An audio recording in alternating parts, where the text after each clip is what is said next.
ফেকজানাই মানিनो खबै तेलियामुरा थाना पुलिस तांसाला रमखा गोबांमान बेलायति चुआक पार्टीमंनो गिदिंगे साइमानका थांनाय कक्ति सालनि हर हुइजा कक्टमानि बिसिंतै तेलियामुरा थाना बाय खबजाक चाकमागाट आमजानि खुकन दास मुंगै खरकसानि नग पुलिस थांगै रुतु कुतु ख्लाय मानखा बिलायति चुआक 69 बटल हाय बिलायति चुआक मानखा नि शाखा पुलिस ते हातिनि रांमारि 15,000 अंगै मानु हनिबो शाखा तेलियामुरा थानानि एसआई समरेश चाकमा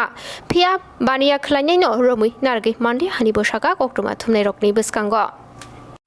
গতকাল গভীর রাতে আমাদের কাছে একটা খবর আছে চাকমাগাতে খোকন দাসের বাড়িতে প্রচুর পরিমাণে বিলাতি মজুদ রয়েছে। তো ওই খবরের ভিত্তিতে আমরা ওর বাড়িতে গিয়ে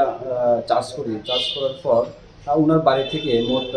70 বোতল বিলাতি মদ উদ্ধার হয়, যাহার আনুমানিক বাজার মূল্য 15,000 টাকা। তো আমরা ওনাকে অ্যারেস্ট করতে পারিনি, আমার পুলিশ পার্সন থেকে উনি বাড়ি থেকে পালিয়ে গিয়েছে।